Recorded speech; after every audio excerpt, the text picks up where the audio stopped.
Mrbeast's Last Leave $800,000 Island Keeps is a masterclass on web content. I bought this entire island. I'm Straight into it. Already, I bought this entire island. Within the first 3 seconds, he has already given you the promise. He's delivered you the thumbnail. How many times have you been burned by a clickbait thumbnail? And it's not even related or even delivered what that title and thumbnail was. It burns you. You will become uninvested and emotionally distant from this video. That's why it's important to spend a lot of time on the intro. First few seconds are the most important part of your video. You have convinced audiences to click on your video, but now you got to ask permission for them to watch the video. Every second, every frame, every even micro moment has to give me a good reason to stay. He needs to convince you to invest your highly valuable time and give you enough incentive to decide that this is the best way for you as an audience to spend your time. What is the quickest way you can tell and express a story as quickly as possible? Because if you are not convinced, if in the first minute of this video,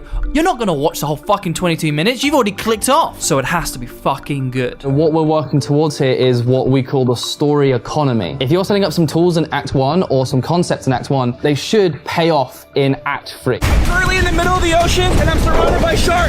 My goal is to survive the next 50 hours lost at sea. But first, I have to make it to that boat. Honestly, it's probably one of my most proud intros. I shot that intro probably 17 times. That feels like a murder your darlings moment. You put in a lot of effort to get that shot, so you feel compelled to put it in the edit. Murder your darlings, but don't throw the baby out with the bathwater. You love everything, so you want to keep it all. But as an audience, I don't give as much of a shit as you do. I don't give as much of a shit as you do. And so you have to consider the audience's time. It's a good shot, it's a darling to you, but it has to go. I get it. On YouTube, we have to play the algorithm games. And the obvious way to game the algorithm is to make our videos as short and as fast as possible. Because you're worried that if you linger too long, that maybe they won't like you. So you overstimulate the audience. You give them everything. So what does that mean for the audiences is that they then get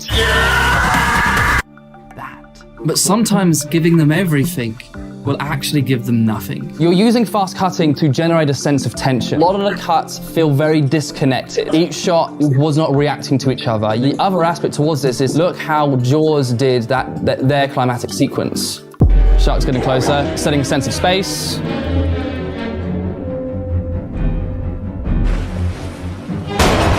Did you see that? It's like we see the tank and therefore he's trying to shoot it. Therefore, there was a reaction there. He shot the bullet and then we saw the bullet go through the water and the shark took over the frame. The shots are responding to each other. Quicker cut.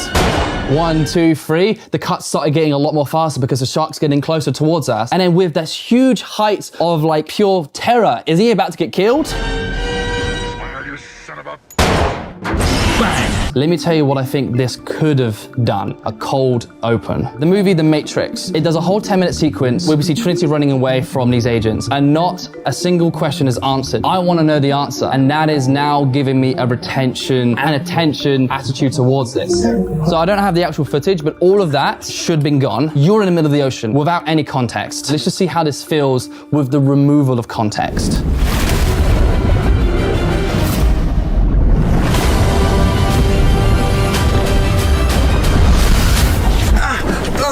That is terrifying. And now you motivate the video. So this is where I'll be spending the next 50 hours. In a retention standpoint, you just cut down the video even faster and made it better. We have to pay homage. The best singer, songwriter, and producer. I wear a mask with a smile. It's a nice moment with him setting it up, but could have also been a bit more funnier if we go straight into that singing as well. I wear a mask with a smile. Yeah, It works. Or even that. Yeah, that one's probably a bit more hype. We're in Florida. You can see I'm trying. It's a lot cleaner. Just making these cuts tight and fast and having that consistent pace to match the excitement that you had on camera. But then you cut it because you pause the song. Wait, should I call someone?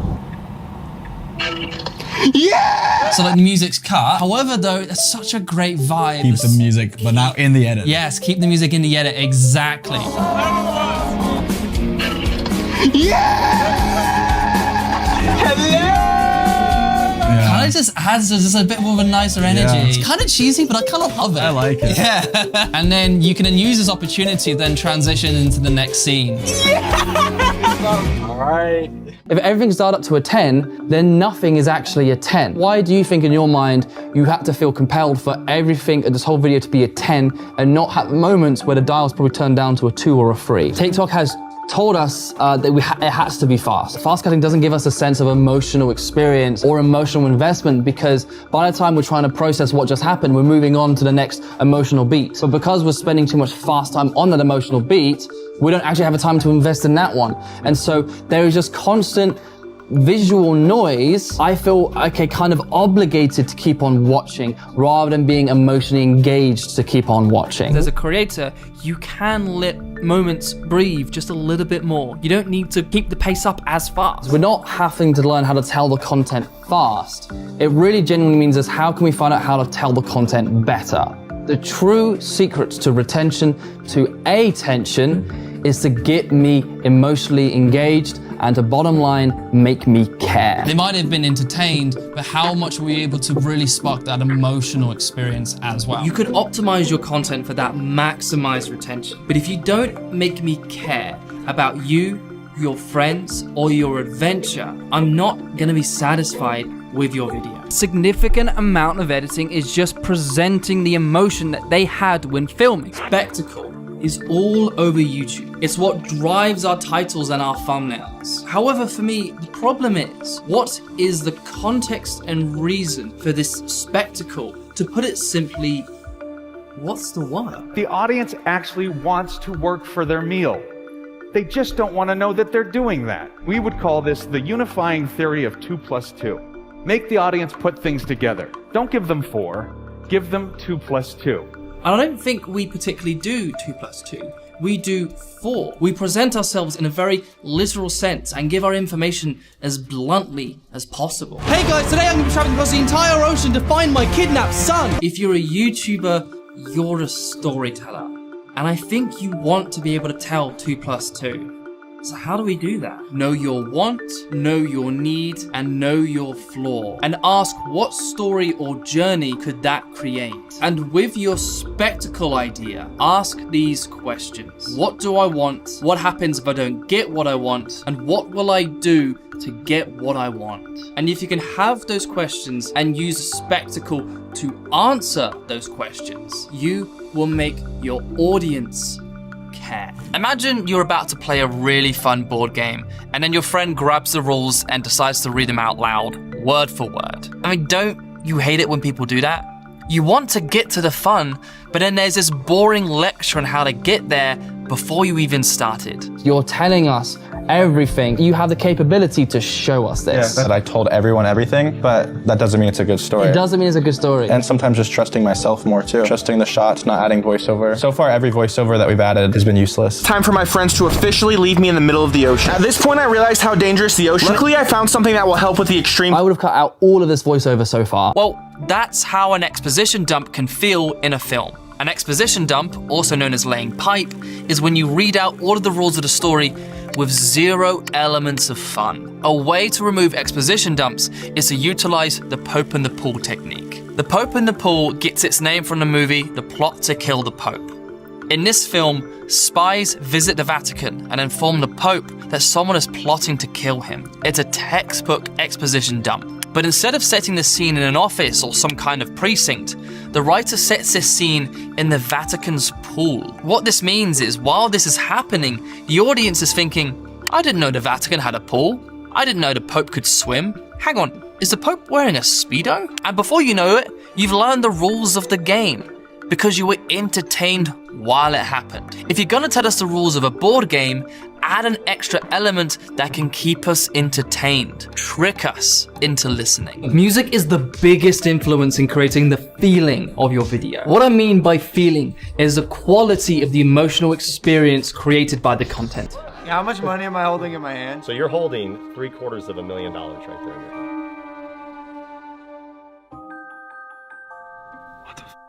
I really wanted to emphasize that shock, that moment where Logan contemplates how much money that is. But the footage didn't actually give me that. In the original footage, we hear them still having a conversation during this moment. I mean, I guess if you really just look at them, they're just 2 boxes of cards. I wanted a moment of pure silence, moment of contemplation of what is going on. So I completely removed that moment of him asking that question and just let the music tell that moment of Logan's contemplation. $750,000 right there in your hand.